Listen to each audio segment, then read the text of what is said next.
Nous sommes heureux de vous accueillir à bord de la station spatiale de cartographie numéro 4. Nos cartes sont les plus précises du monde. Nous allons commencer la visite par la salle d'accueil des visiteurs. Suivez les flèches. Ici, vous ne croiserez pas de techniciens humains. Nous sommes tous des robots.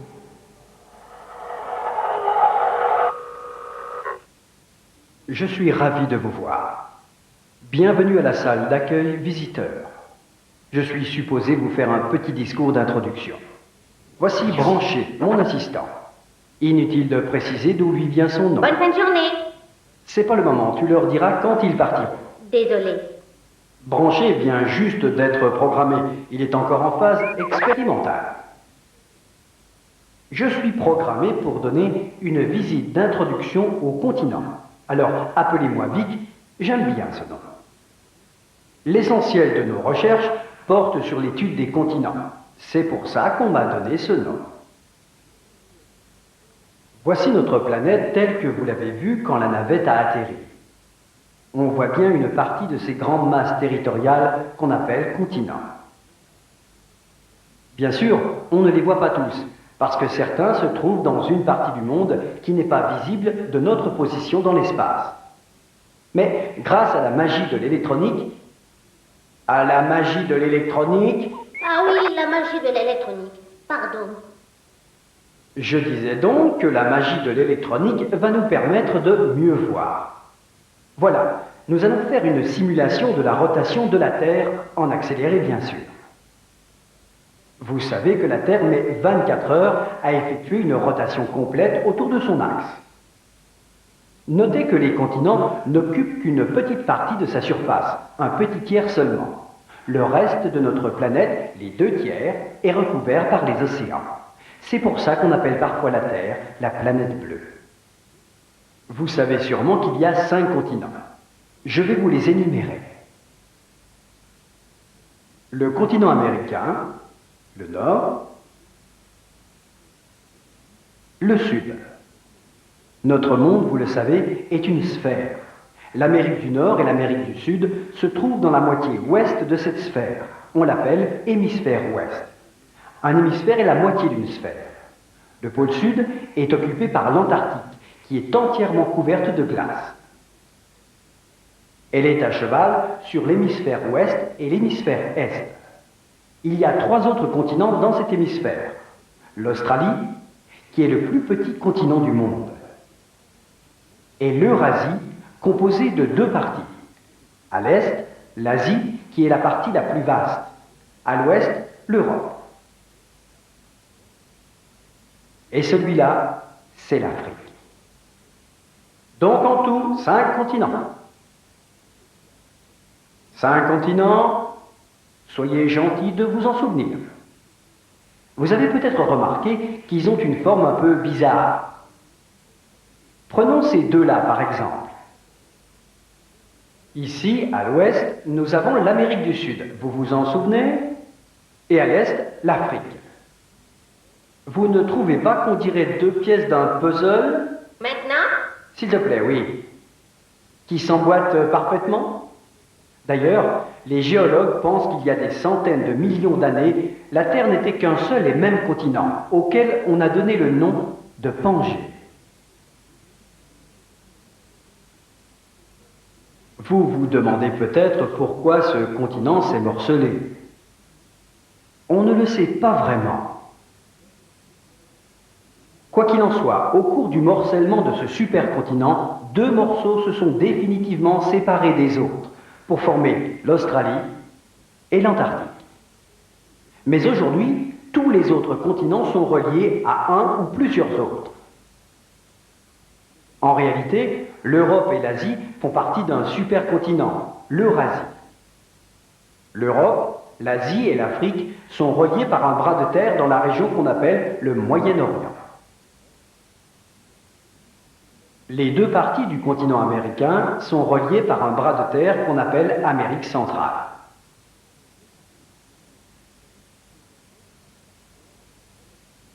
Dans leur partie nord, l'Amérique du Nord et l'Asie sont très proches l'une de l'autre. Elles ne sont plus séparées que par quelques kilomètres d'océan. Mais les scientifiques pensent qu'il y a des milliers d'années, le niveau de la mer était beaucoup plus bas et que ces deux continents se touchaient. C'est peut-être resté comme ça pendant des milliers d'années.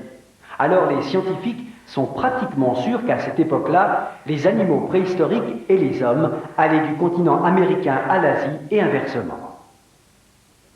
Partout dans le monde, des bras de terre permettent aux êtres vivants de se déplacer d'un continent à l'autre. Ça aussi, il faut vous en souvenir. N'allez pas imaginer que les continents ont cessé de se déplacer. Au contraire, ils continuent, et toujours à la même vitesse, c'est-à-dire quelques petits centimètres par an. C'est bien trop peu pour que nous puissions nous en apercevoir. En fait, ce qui compte, ce n'est pas tellement de savoir où ils vont, mais plutôt leur position actuelle, parce que ça va nous aider à trouver les particularités climatiques de chaque continent. Pour vous faciliter les choses et avec l'aide de mon ami branché, je vais vous montrer... Oh, attention! Désolé. Je disais donc, avec l'aide de branché, imaginez la Terre sans ses continents. Aux extrémités nord et sud, les deux pôles. Ce sont les deux extrémités de l'axe de rotation de la Terre. Ça, vous le saviez sûrement. Vous savez peut-être aussi que l'équateur est à mi-chemin entre les deux pôles. Les parties de la Terre qui reçoivent le plus de chaleur solaire se trouvent dans la région de l'équateur. Et celles qui en reçoivent le moins sont dans la région des pôles.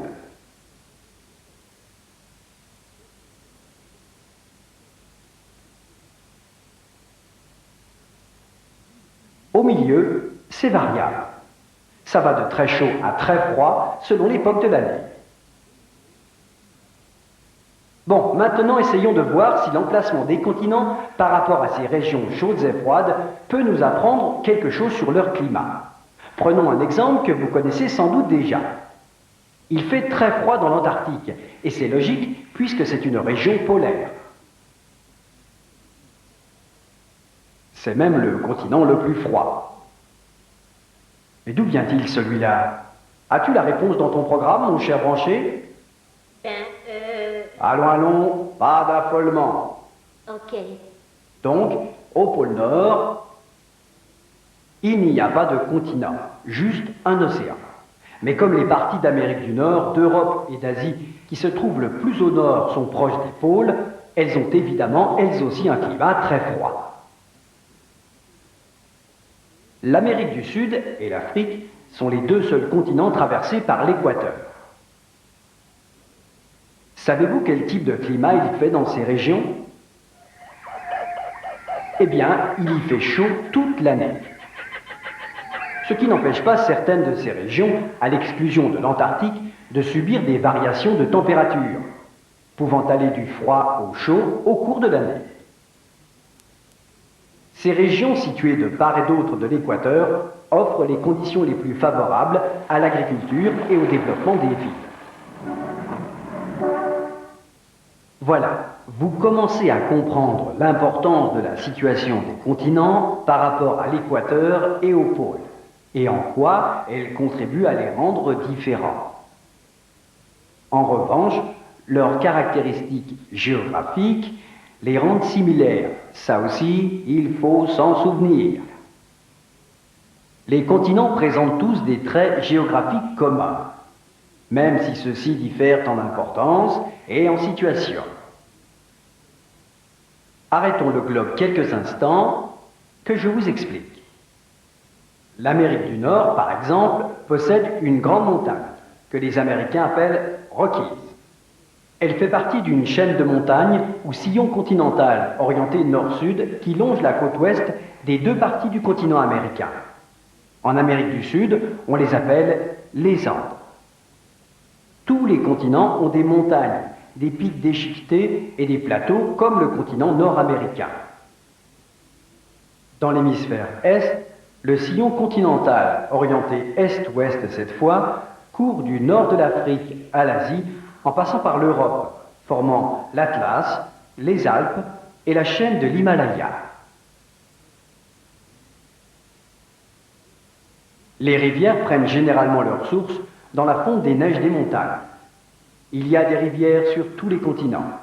Les grands fleuves, comme le système Mississippi-Missouri en Amérique du Nord, sont souvent utilisés comme voies de transport à l'intérieur d'un continent. Tous les continents ont aussi des lacs d'eau douce et des mers intérieures, comme les grands lacs d'Amérique du Nord par exemple. Partout, au centre, on trouve d'immenses étendues plates qu'on appelle plaines.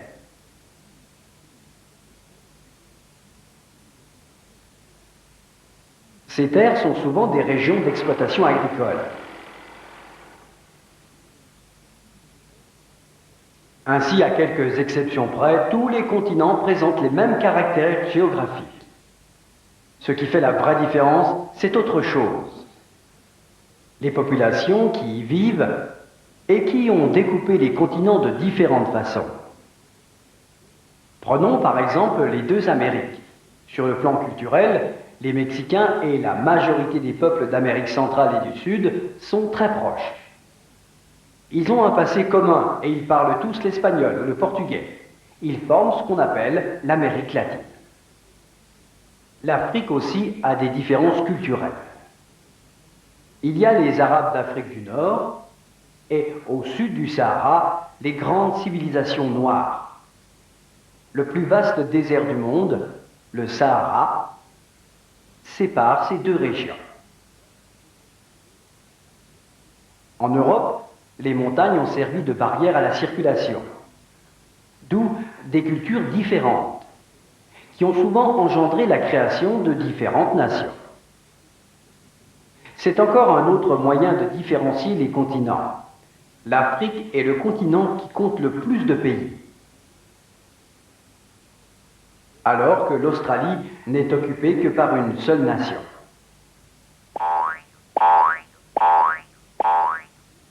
Souvenez-vous, ce sera génial, que ce qui différencie les continents, ce sont leurs spécificités politiques, culturelles et géographiques. Plus de 5 milliards de gens vivent sur notre planète, la plus grande partie en Asie, l'Australie étant le continent le moins peuplé après l'Antarctique, qui n'a pas de population permanente. Voilà tout ce que vous devez savoir sur les continents. Ne nous posez pas de questions. Nous ne sommes pas programmés pour pouvoir répondre. Tu es sûr? Si on essayait? Non, branché. Oh, d'accord. Alors, bonne fin de journée. Je vous conseille de continuer votre visite et de ne rien rater de ce que vous pouvez observer ici. Les autres robots sont aussi serviables et j'espère aussi sympas que nous. Enfin, bien que Branchi ait besoin d'une petite révision de sa programmation. Et pendant votre séjour ici, ne manquez surtout pas la vue sur les ports de notre belle planète et sur ces magnifiques continents.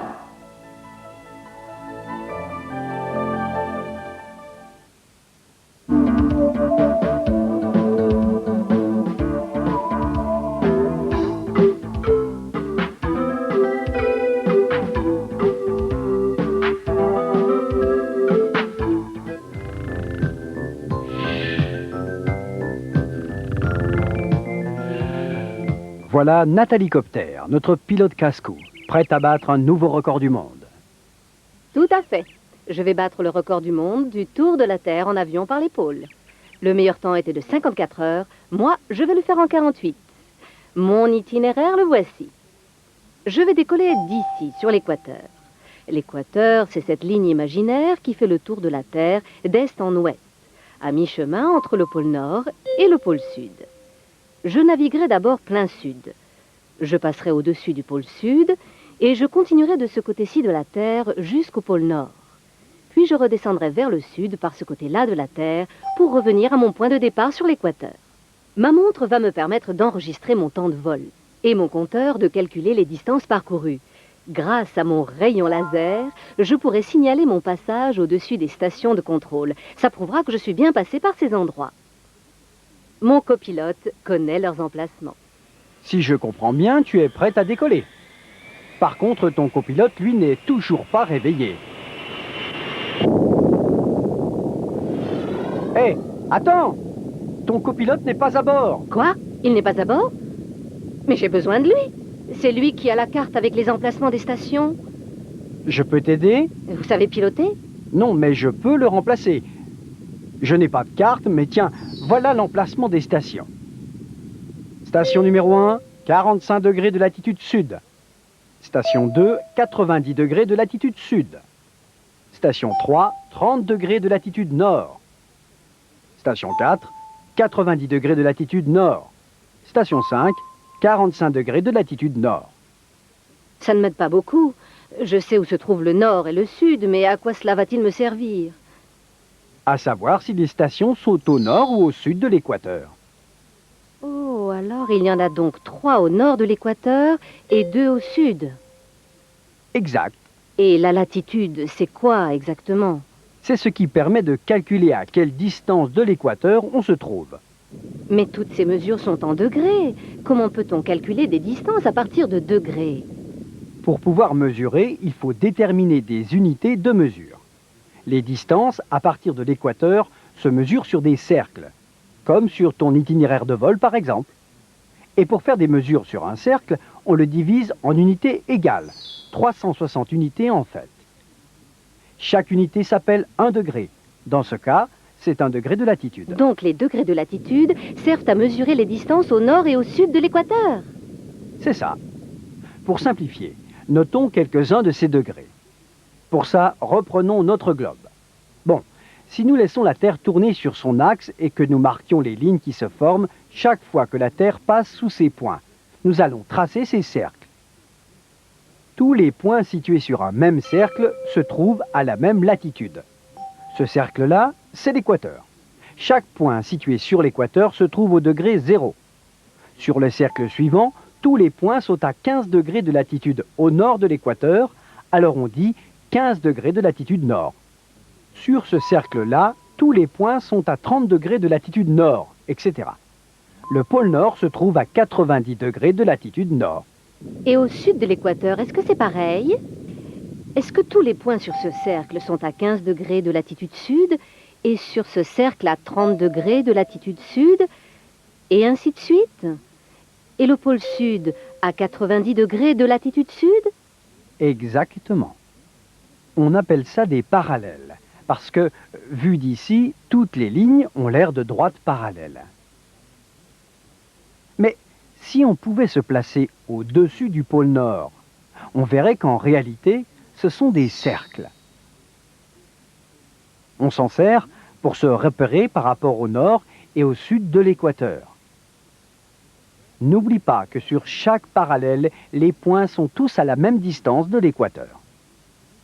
Ce qui veut dire que la première station est à 45 degrés de latitude sud. Donc j'ai juste à me pencher par le hublot et quand j'aperçois le 45e parallèle, j'envoie mon rayon laser? Ce n'est pas si simple de situer les parallèles, car tout comme l'équateur, ils ne figurent pas réellement sur le globe. Mais s'il ne figure pas sur le globe, à quoi sert-il alors? Écoute bien. Les distances en degrés peuvent se convertir en distances en kilomètres. Oh, je commence à comprendre. Combien de kilomètres pour parcourir la Terre d'un pôle à l'autre? Environ 40 000 kilomètres. Et je sais que le tour de la Terre fait 360 degrés. Donc en faisant une petite division, je vois que chaque degré de latitude représente un peu plus de 110 kilomètres. Je suis partie de 0 degré et je veux envoyer mon premier signal à 45 degrés de latitude sud. Donc la première étape de mon record du monde aura été d'une longueur de 45 degrés. Ça fait 45 fois la longueur d'un degré, c'est-à-dire un peu plus de 110 kilomètres, donc à peu près 5000 kilomètres. Quand j'ai quitté l'équateur, mon compteur était à 0. Il indique maintenant 4995 kilomètres. Je dois être presque arrivée. Bravo. 4998. 4999. 5000. J'y suis. Je flash mon rayon laser. Fastoche. Il a l'air de faire très beau en bas, mais pas aussi chaud qu'à l'équateur. Bon, il faut que je fonce si je veux battre le record du monde. As-tu besoin de moi pour trouver la station suivante? Non, ça va aller. 90 degrés de latitude sud, ça c'est le pôle sud. À chaque émission de mon rayon laser, mon compteur se remet automatiquement à 0. Donc il se remet à 0 à 45 degrés de latitude sud une fois que j'ai parcouru 5000 kilomètres. Bon, Pour aller à 90 degrés de latitude sud, je parcours encore 45 degrés. C'est-à-dire, je suppose, 5000 kilomètres. Voilà, encore 5 kilomètres, 2 kilomètres, 1 kilomètre. Ça y est, je suis à 90 degrés. J'ai mis exactement 12 heures pour parcourir le quart du globe. Je suis pile dans les temps. Oh, il fait froid ici, bien plus que quand j'étais à 45 degrés de latitude sud. Évidemment, puisque c'est l'extrême pointe sud de la Terre. Plus tu t'éloignes de l'équateur, plus il fait froid. Comment ça se fait? Eh bien, souviens-toi que c'est l'énergie de la lumière solaire qui réchauffe la Terre. Concentrons-nous sur cette quantité de lumière. Quand elle frappe directement cet endroit de la Terre, comme elle ne chauffe qu'une petite partie du globe, elle peut la chauffer considérablement. Donc, il fait chaud sur tous les points de cette zone. Mais, comme la Terre a une surface courbe, comme un ballon, quand la même quantité de lumière frappe ici, elle se répand en réalité sur une zone beaucoup plus large. Donc, tous les endroits de cette zone-là reçoivent beaucoup moins de chaleur. Exactement. À mesure qu'on s'éloigne de l'équateur et qu'on se rapproche des pôles, la température devient généralement de plus en plus froide. Je vois. La prochaine station est à 30 degrés de latitude nord, soit à 120 degrés de la dernière station du pôle sud, c'est-à-dire 120 fois environ 110 kilomètres, soit un peu plus de 13 000 kilomètres. Je vois à mon compteur que je suis presque arrivée. 12 998, 12 999, 13 000... Je dois être au-dessus du 30e parallèle nord à présent. Et il a l'air de faire délicieux en bas. Après tout, tu n'es qu'à 30 degrés de l'équateur, donc c'est normal qu'il fasse chaud. Par contre, ta prochaine étape se situe au point le plus au nord de l'équateur. Je sais, elle est à 90 degrés nord. C'est le pôle nord. Voyons voir. Je me trouve actuellement à 30 degrés nord. Pour aller à 90 degrés nord, il me reste encore 60 degrés à parcourir, soit environ 7000 kilomètres. Et voilà le pôle nord. J'y suis! Il fait aussi glacial qu'au pôle sud. Ça fait seulement 36 heures que je vole, je suis pile dans les temps. À ce rythme-là, je vais battre le record du monde avec 9 heures de mieux. Il ne te reste plus qu'une station à survoler avant de retourner vers l'équateur. Elle se trouve à 45 degrés de latitude nord. Soit à 45 degrés du pôle nord, ce qui fait 5000 kilomètres. J'y suis presque. Et ça ne fait que 42 heures que je vole. Je suis arrivée! Oh non! Mes ailes sont en train de geler. Je perds de l'altitude. Il va falloir que je me pose pour dégivrer. J'étais pourtant bien partie pour battre le record. Eh, c'est tout couvert de neige. Quand j'étais à la première station à 45 degrés de latitude sud, c'était l'été. Ici, on dirait qu'on est en plein hiver. Eh oui, c'est le plein hiver ici. C'est parce que quand c'est l'été dans l'hémisphère sud, où se situe le 45e degré sud, c'est l'hiver dans l'hémisphère nord, où se trouve le 45e degré de latitude nord. Ces deux parallèles sont pourtant tous les deux à 45 degrés de l'équateur. Mais pourquoi est-ce l'été d'un côté et puis l'hiver de l'autre? Regarde. Jetons de nouveau un coup d'œil à la Terre.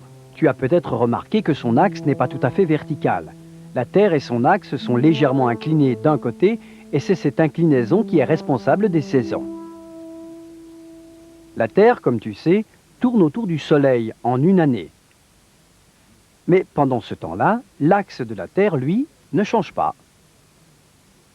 Donc, quand la Terre se trouve dans cette position, par exemple, elle reçoit la lumière du Soleil de cette direction, comme ça. C'est ici, au-dessus de l'équateur, dans l'hémisphère nord, que la lumière du Soleil tombe le plus directement. Donc il fait plus chaud dans l'hémisphère nord, c'est ça? Et quand c'est l'été au nord, c'est l'hiver au sud. Exactement. Mais souviens-toi que la Terre continue à tourner autour du Soleil. Donc, 6 mois plus tard, la Terre se trouve à cet endroit de sa rotation. Et à ce moment-là, la lumière du Soleil vient de cette direction, comme ceci. Et comme l'axe de la Terre est toujours incliné de la même façon, C'est ici, sous l'équateur, dans l'hémisphère sud, que la lumière solaire tombera le plus directement. Et ce sera donc l'été là-bas, alors que ce sera l'hiver dans l'hémisphère nord, c'est ça? La Terre doit se trouver à peu près dans cette position en ce moment. Parce que je vous assure que c'est vraiment l'hiver ici. Est-ce que ça signifie que c'est l'hiver dans tout l'hémisphère nord? Non. Si tu réfléchis à ce que je t'ai expliqué sur la Terre et le Soleil, tu dois pouvoir deviner pour quelle partie de la Terre c'est l'hiver actuellement.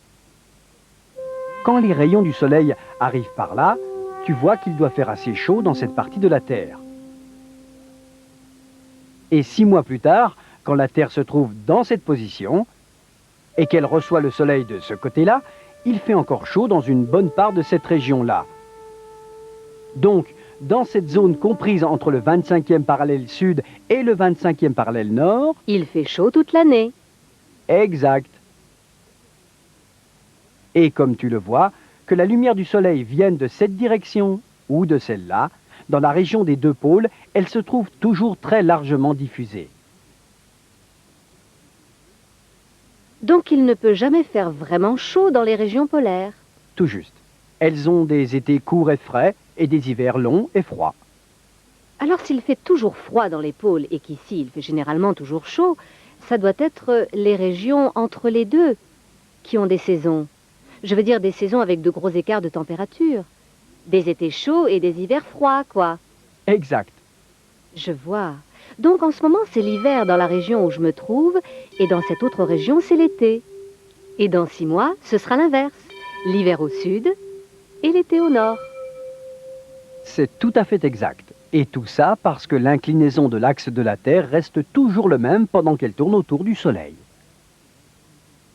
Regardez, mes ailes sont dégivrées. Je peux redécoller. Tu n'as perdu que 2 heures. Cela fait 44 heures que tu es parti. Il te suffit de rejoindre ton point de départ sur l'équateur en moins de 10 heures et tu auras battu le record des 54 heures.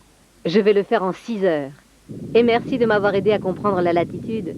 Grâce à vous, j'ai battu le record du monde autour de la Terre en survolant les deux pôles.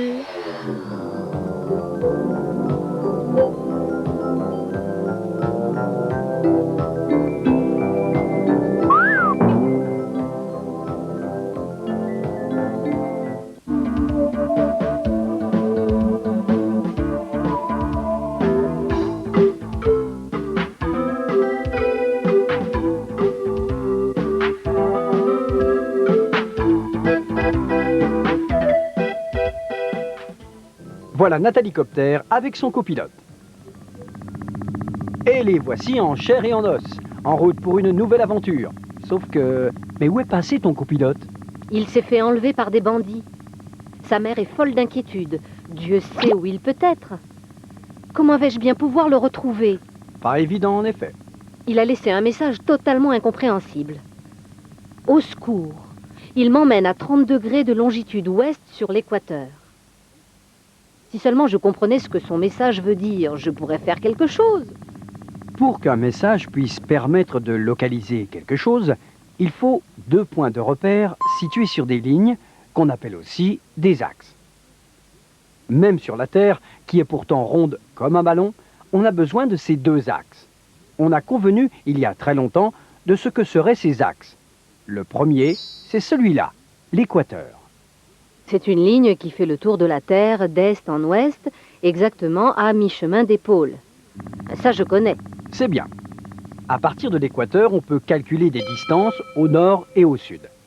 La distance nord-sud d'un endroit par rapport à l'équateur s'appelle la latitude. L'autre axe, c'est celui-là. Une ligne nord-sud qui relie les deux pôles et qu'on appelle le méridien d'origine. Ce méridien d'origine, on aurait pu le placer n'importe où sur la Terre. Ah bon? Oui.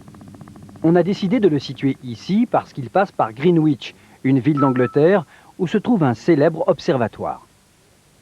En prenant le méridien d'origine comme repère, on peut mesurer des distances est et ouest sur la Terre. Et c'est ce qu'on appelle les longitudes. Ces lignes ne sont pas vraiment tracées sur la Terre? Bien sûr que non, elles sont imaginaires. Je ne vois pas comment des lignes imaginaires vont m'aider à retrouver un copilote bien réel. Elles peuvent t'aider au contraire. Car à partir du moment où tu connais la position de ces axes sur la Terre, Tu peux calculer des distances par rapport à eux. Pour mesurer la longitude, nous allons partir du méridien d'origine. Nous pourrions effectuer cette mesure à partir de n'importe quel point, mais nous allons le faire le long de l'équateur. Mais c'est un cercle. Comment peut-on calculer des distances sur un cercle? Pour mesurer quelque chose, il faut déterminer des unités de mesure. Comme l'équateur est un cercle, il faut des unités spéciales. Divisons ce cercle en 360 parties égales que nous allons appeler des degrés. Donc, les unités qui vont nous servir à mesurer d'est en ouest à partir du méridien d'origine seront des degrés de longitude. Pour simplifier, nous ferons une marque tous les 15 degrés. Mais chaque degré de longitude correspond-il vraiment à un degré sur l'équateur? Oui. À présent, traçons à partir de chaque marque une ligne qui la relie directement au pôle nord et au pôle sud. Chacune de ces lignes s'appelle un méridien de longitude. Chaque méridien est en réalité la moitié d'un cercle qui fait tout le tour de la Terre. L'autre moitié est un autre méridien situé de l'autre côté de la Terre. Quelle est ta position par rapport à l'équateur, nord ou sud? Je me trouve à environ 800 km au sud de l'équateur. Alors voici ta longitude. Tu es sur le méridien de Greenwich, c'est-à-dire à exactement 0 degré de longitude. Si je suis sur le méridien de Greenwich, un peu au sud de l'équateur, je dois être à peu près ici. Dans son message, mon copilote disait qu'il se trouvait à l'intersection du 30e degré de longitude ouest et de l'équateur. Donc pour le retrouver, il doit falloir que j'aille à 30 degrés de longitude ouest, puis à environ 800 km au nord. Ça représente quelle distance, 30 degrés? C'est beaucoup? Au niveau de l'équateur, la circonférence de la Terre mesure environ 40 000 km. Étant donné qu'il y a 360 degrés tout le tour de la Terre, si on divise 40 000 par 360, on voit que chaque degré mesure environ 110 km. Bon, 30 fois 110 km, ça fait, si je ne m'abuse, 3300 km. Donc il va falloir que je parcours cette distance vers l'ouest. Super! Mon compas indique que l'ouest est par là. Allons-y! D'après mon compteur, j'ai parcouru 3300 km à l'ouest. Maintenant, si j'en fais encore 800 plein nord, je devrais récupérer mon copilote. Salut! J'ai dû me tromper quelque part. Mon compteur indique que j'ai parcouru la bonne distance d'abord vers l'ouest, puis dans la direction du nord, et pourtant il n'est pas là. Rien en vue, comment ça se fait? Il te manque une donnée. C'est seulement à l'équateur que les degrés de longitude mesurent 110 km. Plus tu t'éloignes de l'équateur et que tu te rapproches des pôles, plus la distance entre les méridiens raccourcit, et au pôle, ils se rejoignent tous en un même point. Ah, je comprends. Comme je n'étais pas exactement sur l'équateur, mais un peu plus au sud, en parcourant 3300 km, j'ai dépassé le 30e degré de longitude ouest. Est-ce que je vais devoir refaire tout ce chemin en sens inverse? Non, laisse-moi t'aider cette fois-ci. Tu te trouves maintenant au 30e degré de longitude ouest sur l'équateur, là où ton copilote a dit qu'on l'emmenait. Oui, mais il n'est pas là. Qu'est-ce que je dois faire? Ah, il y a un autre message. Ils m'ont emmené à 60 degrés de longitude est. Vite, ma mère va s'inquiéter. Longitude est. Est-ce que ça veut dire à 60 degrés de là où je me trouve maintenant? Non, regarde. Coupons la Terre en deux pour voir comment sont numérotés les méridiens. Il y a 360 degrés de longitude, mais ils ne sont pas numérotés de 0 à 360. À partir du méridien d'origine, qui correspond, tu t'en souviens, au degré 0, tu peux mesurer la longitude à l'est ou à l'ouest. Donc, sur une moitié de la Terre, les méridiens vont de 0 à 180 degrés ouest. Et sur l'autre moitié, je suppose que les méridiens de longitude vont de 0 à 180 degrés est.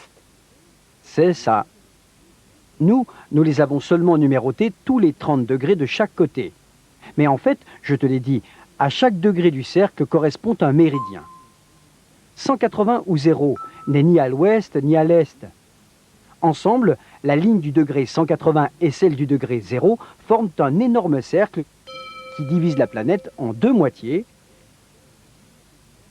l'hémisphère ouest et l'hémisphère est. Je crois que je commence à comprendre. Je suis ici à 30 degrés de longitude ouest et je veux aller à 60 degrés de longitude est. Et cette fois, je me trouve à l'équateur. Donc, je dois parcourir 30 plus 60, c'est-à-dire 90 fois 110 km par degré, soit à peu près 10 000 km vers l'est. Et mon compas m'indique que l'est est dans cette direction. À tout à l'heure!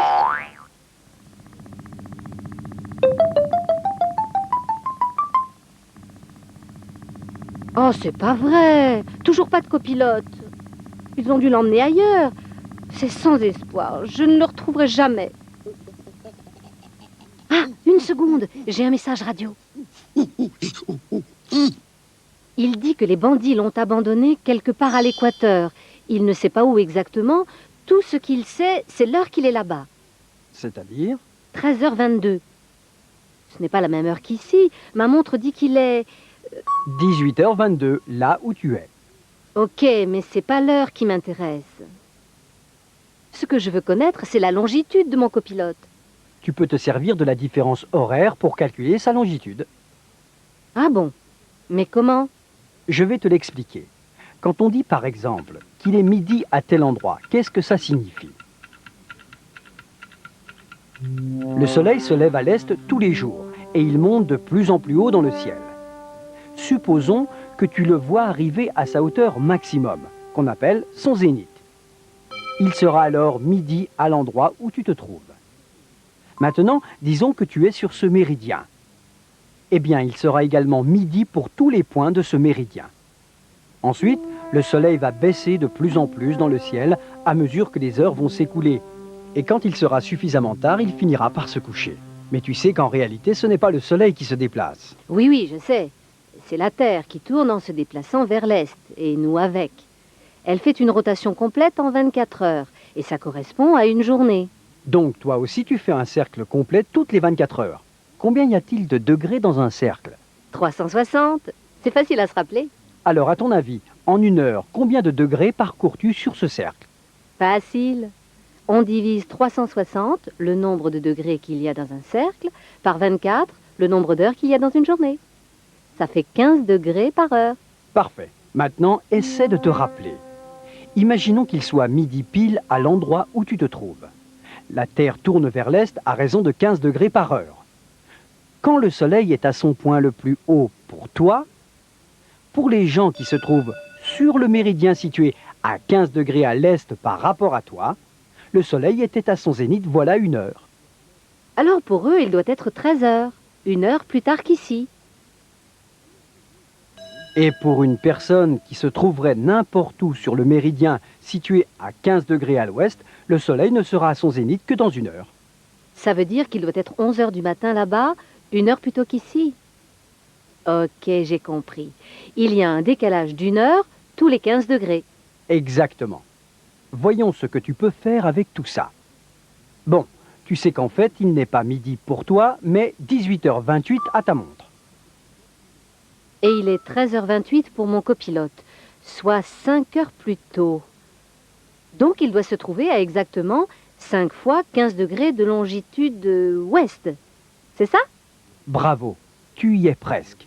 Mais je dois encore t'expliquer une chose. Ça rendrait la vie très compliquée si les gens d'une même région avaient tous une heure légèrement différente. Alors pour simplifier, on a décidé que les méridiens situés tous les 15 degrés seraient le centre de région qu'on appelle des fuseaux horaires. Tous les endroits d'un fuseau horaire ont la même heure que le méridien qui passe au milieu. Oh, je vois. Mon copilote est donc à 5 fuseaux horaires à l'ouest du mien. Donc, je suis ici. 1, 2, 3, 4, 5. Il doit être quelque part par là. Je sais qu'il est sur l'équateur. Donc, si je survole l'équateur sur tout ce fuseau horaire, je devrais le trouver, non? Tu ne peux pas le rater. Ce n'est pas trop tôt.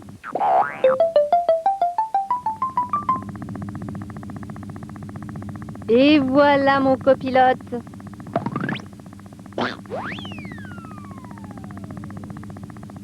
Tu vois donc comment on peut se servir de l'heure pour déterminer la longitude d'un endroit. Il suffit de compter les fuseaux horaires. Excusez-moi, Oui, peut-on faire le calcul inverse? Peut-on se servir de la longitude pour calculer l'heure d'un endroit donné? l'heure? Oui, il faut qu'il appelle sa mère. Et il veut surtout pas risquer de la réveiller. Voyons voir. Il dit qu'elle vit à l'équateur, sur une île qui se trouve à environ 75 degrés de longitude est. Par rapport à nous, ça fait 1, 2, 3, 4, 5, 6 fuseaux horaires. Pour elle, il doit donc être 6 heures plus tard qu'à l'endroit où nous sommes. Ici, il est 13h30. Donc chez elle, il doit être 13h30 plus 6 heures. Il est seulement 19h30. Elle n'est pas encore couchée. Tu peux l'appeler.